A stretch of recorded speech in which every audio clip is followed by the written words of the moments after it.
సభాపతి గారు నాకు కూడా అనేక విషయాలు చూస్తుంటే ఆవేదన కలుగుతుంది.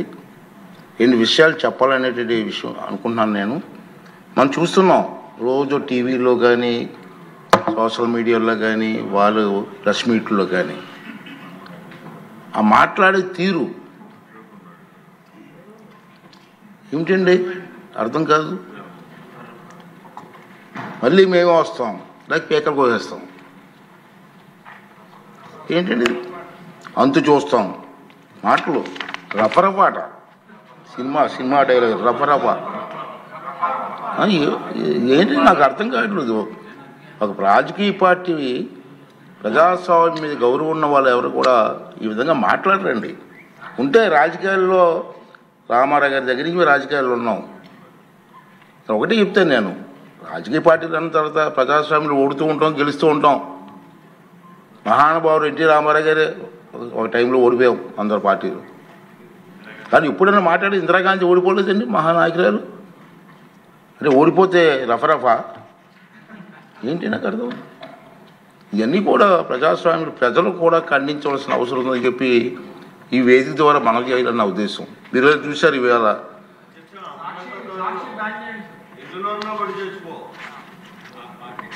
అంటే నేనేమంటానంటే నేను మీలా విమర్శించకూడదు కాబట్టి కొంచెం వస్తుంది, ఆవేశం వస్తుంది కానీ కంట్రోల్ చేసుకుని మాట్లాడాల్సి వస్తుంది.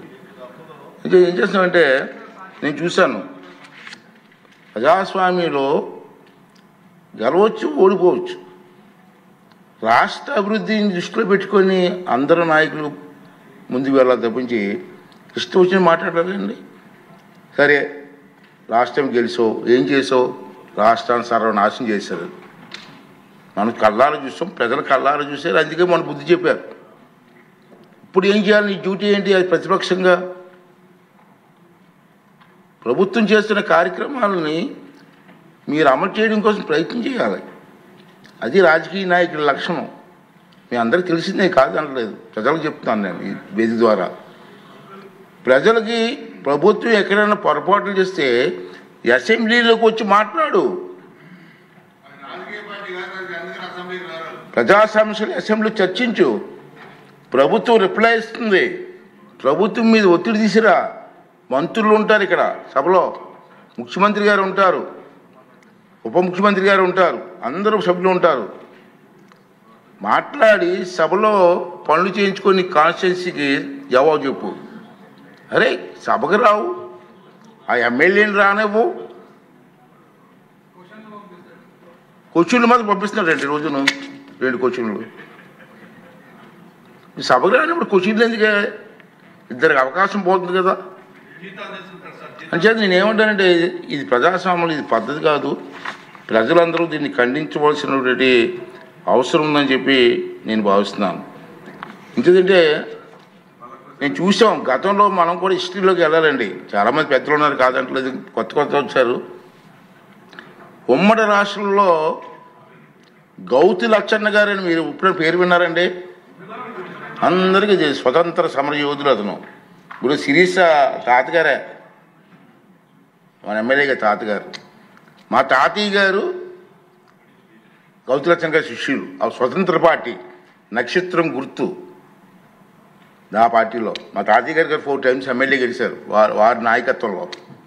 అతను ఒకసారి 40 members 50 members ఎమ్మెల్యేలు గెలిచారు. వారి గురువు గారు రంగా గారు. ఇప్పుడు నాకు ఇయర్ గుర్తులేదు కానీ 48 or 50 members గెలిచారు ఆ పార్టీ నుంచి 78లో. ఇప్పుడు 78 జనతా పార్టీ నుంచి 60 మంది సభ్యులు గెలిచారండి ఆ పార్టీలో. గెలిస్తే ఏమైందంటే గౌతి లక్షణ గారికి ప్రతిపక్ష హోదా ఇచ్చారు. నెంబర్ సరిపోయిందని ఇక్కడ మీరు గుర్తుంచుకోవాల్సి చెప్తున్నాను, మీరు మాట్లాడాలా. నెంబర్ సరిపోయిందని గౌతి లక్షణ గారికి ప్రతిపక్ష హోదా ఇచ్చారు. కానీ కొంత రాజకీయ ప్రభావం వల్ల కొంతమంది మెంబర్లు పార్టీ వదిలి వెళ్ళిపోయారు.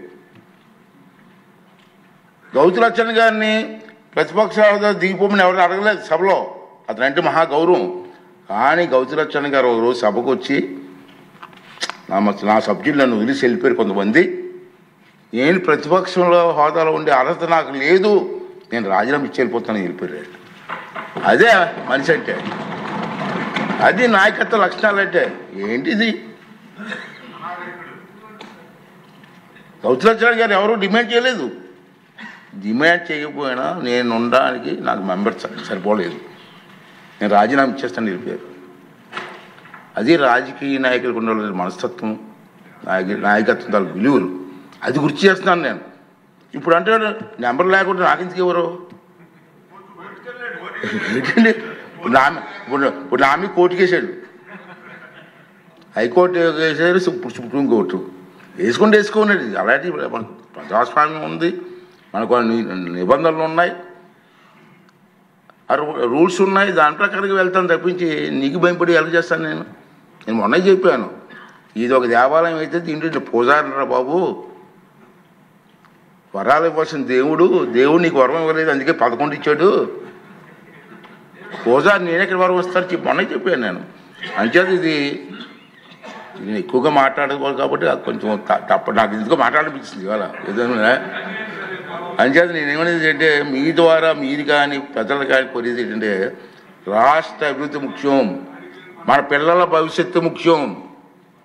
దానికోసం అందరూ కలిసి పనిచేయాలి తప్పించి ఇటువంటి దుర్మార్గాలు చేయడం మంచిది కాదు. శ్రీనివాసరావు గారు చెప్పింది చాలా విషయాలు కరెక్టే అండి, కాదనలేను, దాన్ని రిపీట్ చేయలేకపోతున్నాను నేను.